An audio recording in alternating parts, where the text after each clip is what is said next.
Welcome to Newsbeacon, your trusted source for breaking headlines, global insights, and sharp analysis from around the world. If you're new here, don't forget to hit that subscribe button and turn on notifications so you never miss an update. Good evening, my name is Chris, and welcome to Newsbeacon. Tonight we're cutting through the noise to examine a policy meant to bring jobs back to America, the tariffs enacted during the Trump administration. The promise was simple: make foreign goods more expensive, and American companies would thrive. But what if the solution created new problems? Some of the world's biggest corporations are now leaving the US or shifting operations abroad, citing these tariffs as a primary reason. The very policy intended to bolster American manufacturing is now being blamed for job losses and downsizing.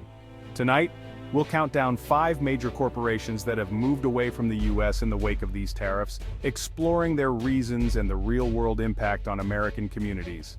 Let's begin our investigation with a true American icon. We start with General Motors, a symbol of American industry. GM's identity is rooted in American manufacturing, but tariffs on steel and aluminum forced the company's hand. The idea was to protect domestic producers, but GM relies on a global supply chain for thousands of components. Tariffs didn't just hit raw steel, they drove up costs for everything from engine parts to electronics. Suddenly, building a car in the US became much more expensive. GM estimated the tariffs would cost them over $1 billion, a threat to their competitiveness. Instead of a shield, tariffs became a penalty for manufacturing in America. To stay competitive, GM announced closures of several North American plants, including in Ohio, Michigan, and Maryland. Thousands of jobs lost. The irony, a policy meant to protect jobs was now eliminating them. GM said these moves were necessary to invest in future technologies, but the tariffs made US operations a prime target for cuts. The company began shifting production overseas, where costs were lower and supply chains less disrupted. It became cheaper to build vehicles in Mexico or China and import them, even with import taxes. The result: American workers, especially in places like Lordstown, Ohio, paid the price. Communities lost not just jobs, but their economic backbone. The narrative of America first clashed with shuttered factories and pink slips.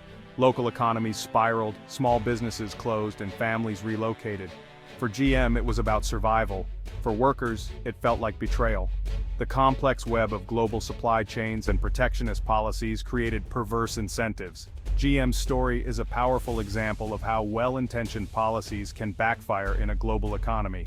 Instead of a lifeline, tariffs became an anchor, weighing down an iconic company and the communities that depended on it. The lesson: in a connected world, simple solutions can have devastating, unintended consequences. As we move to our next case, the pattern becomes even clearer. The impact of tariffs ripples far beyond boardrooms, right into the heart of American life. Next, we look at a brand that embodies American freedom: Harley-Davidson. Stay with us. Next is Harley-Davidson, a brand woven into American culture. The company has always proudly stamped "Made in the USA" on its motorcycles. But after US tariffs on steel and aluminum, the European Union retaliated, targeting iconic American products, including Harley-Davidson. The EU raised tariffs on US motorcycles from 6% to 31%, adding thousands to the price of every bike sold in Europe. Europe is a crucial market for Harley, and the new tariffs threatened to price them out. Harley faced a choice: absorb $100 million in extra costs, pass them to customers, or move production.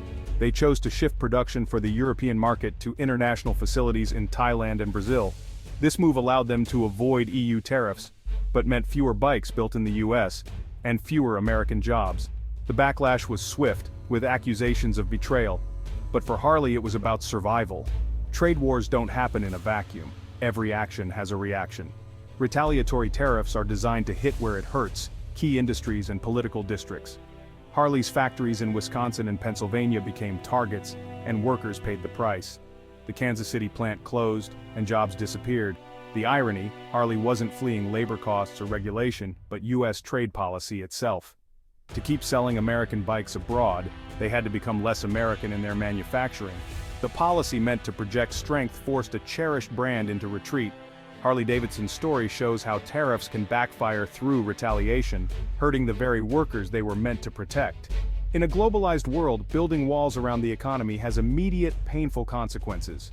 For Harley, the choice was stark: lose a major market, or move production. They chose to save the market, but at the cost of their American identity.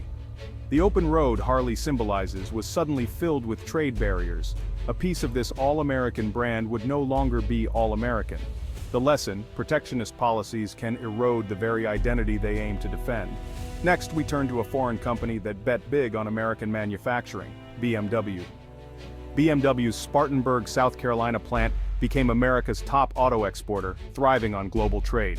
But tariffs on steel, aluminum, and US-made cars hit hard, forcing BMW to shift X5 SUV production for China out of the US. Every X5 built in China meant one less job in South Carolina. The lesson? Trade wars create collateral damage, hurting American workers where success once flourished. Now, let's look at Caterpillar, the construction and mining equipment giant. Caterpillar depends on steel, the lifeblood of its business. Tariffs added a 25% tax on imported steel, causing production costs to spike by up to $350 million annually. Domestic steel mills couldn't always meet Caterpillar's needs, and US producers raised prices knowing foreign competition was more expensive.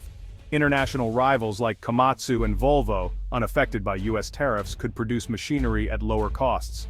Caterpillar faced a price disadvantage in the global market, created by its own government's policy. To offset costs, Caterpillar raised prices, risking market share as buyers looked elsewhere. More consequentially, Caterpillar began shifting investment and production to overseas facilities where steel was cheaper. Instead of expanding in Illinois or Texas, it made more sense to grow in Brazil, China, or India. The tariffs, meant to encourage domestic production, incentivized Caterpillar to double down on foreign operations.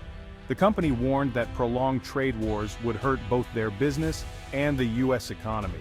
The impact was felt across the Midwest. Expansion plans shelved, hiring slowed, and job security eroded. It was becoming too expensive to be an American manufacturer for the global market. Tariffs intended to protect domestic industry acted as an export tax, making US goods less competitive abroad. For Caterpillar, the path forward meant shifting focus and investment overseas.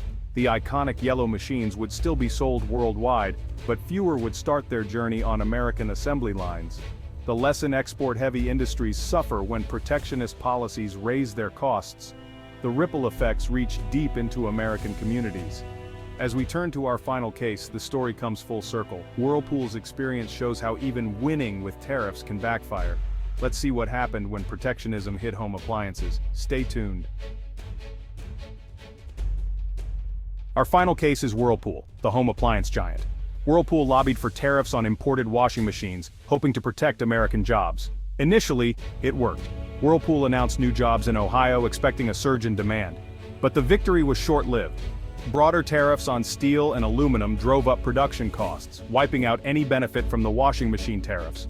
Whirlpool's CFO admitted rising material costs erased their gains. The company faced squeezed profit margins and falling export sales as other countries retaliated with tariffs on US-made appliances. The initial job gains vanished, financial pressure mounted. Whirlpool's stock price tumbled, and the company was forced to cut costs and downsize. The policy meant to spark growth now forced contraction. American consumers were hit too. Prices for washers and dryers jumped, with fewer choices on the market. Whirlpool's story is a cautionary tale. Protectionism can quickly turn from shield to cage. In a global economy, it's nearly impossible to wall off one industry from the effects of a trade war. The result: higher costs, reduced profitability, and a shrinking US footprint.